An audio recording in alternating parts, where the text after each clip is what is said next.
Good morning, students. I hope you all are taking good care of your health. Let's start with few questions. Why are we all at home?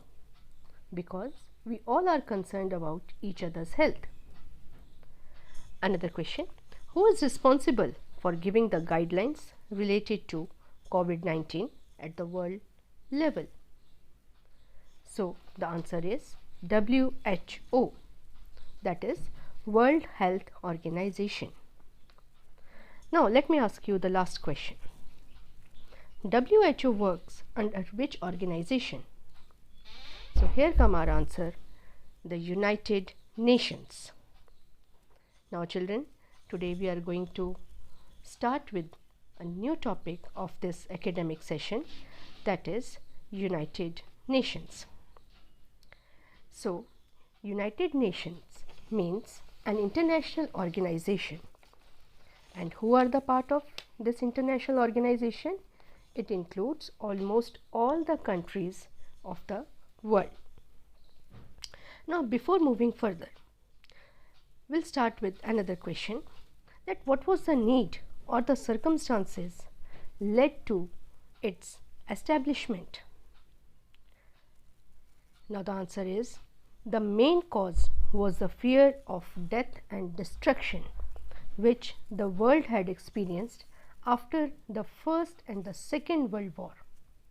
However, one organization was formed after the First World War, named as the League of Nations.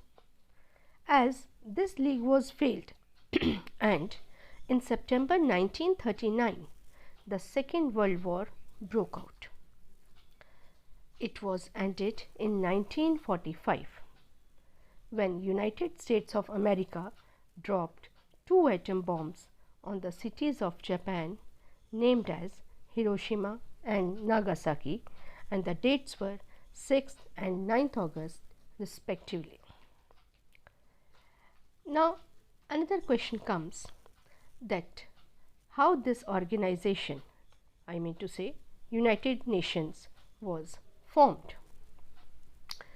During the course of Second World War, the attempts of establishing an effective international organization had already begun, because the world realized the need to form a powerful international organization that could maintain world peace and prevent wars.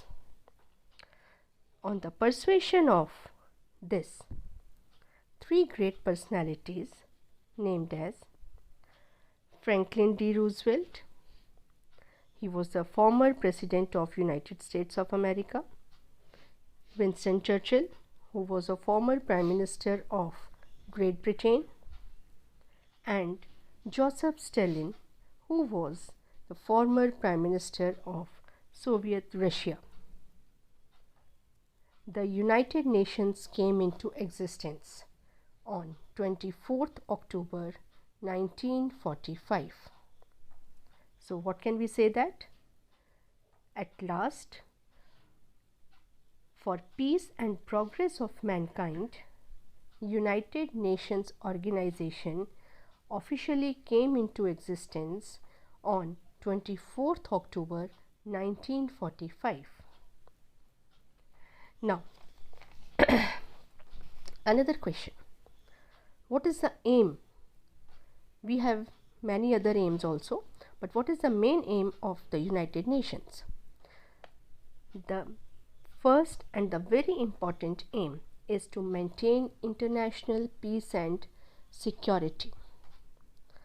Apart from this, we have other aims also, like international peace and developing friendly relations among nations, about their growth and progress, about respect for human rights and fundamental freedom for all.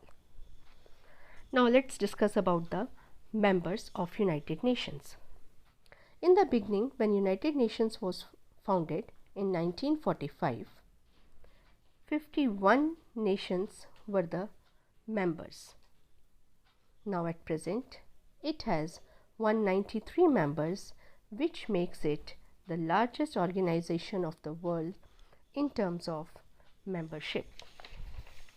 Now let's take the other topic about its headquarters. Its headquarters is located in New York City. Now next topic is about the principles of the United Nations. All member nations must obey the Charter. This is the first one. Second one, all member countries are equal.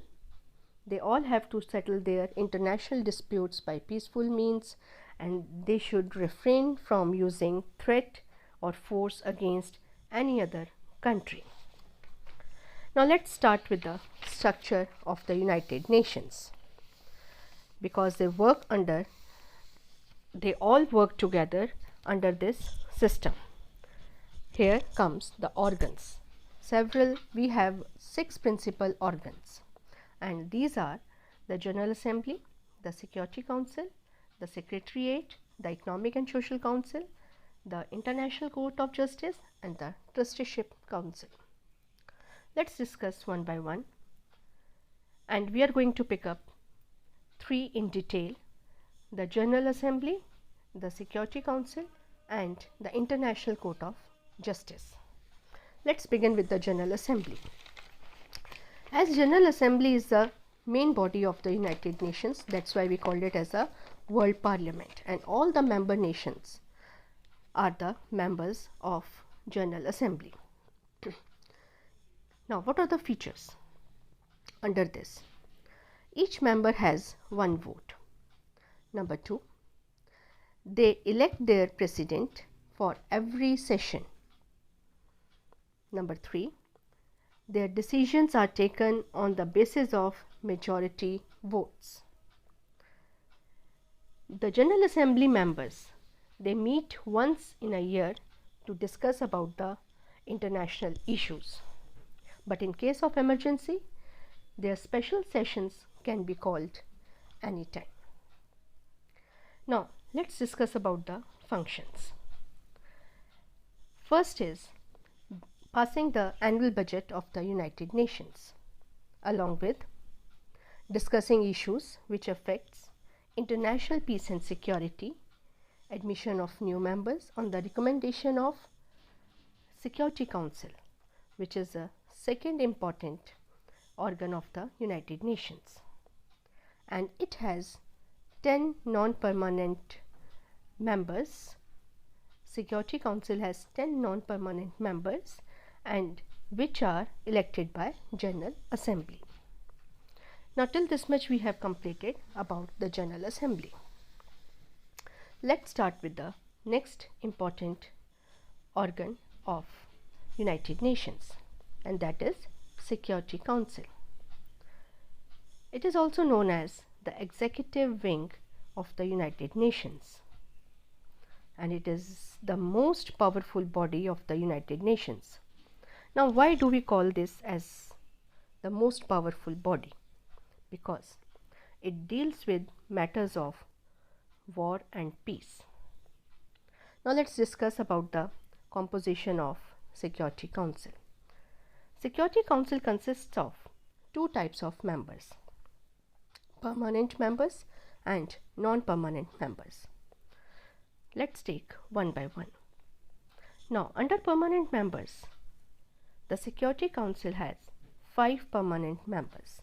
They are China, France, Russia, United Kingdom, and USA.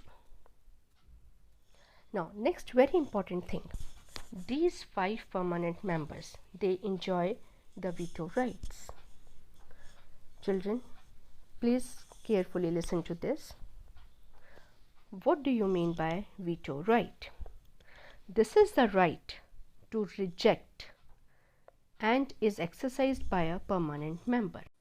It means even if one permanent member is against any resolution or decision in a discussion, it will not be passed by the United Nations. Now let's come about the non-permanent members.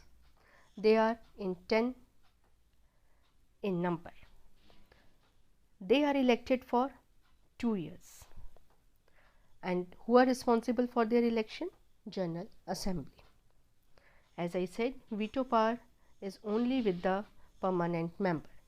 So this is not for the non-permanent member. Let's discuss about the functions of the Security Council. The first one is the Security Council can order military action because they are responsible for the peace and security of the world. Next one, they can settle dispute between nations through peaceful means or by bilateral talks. Number 3, they can impose economic sanctions whosoever will not follow the UN Charter. And we have other functions also.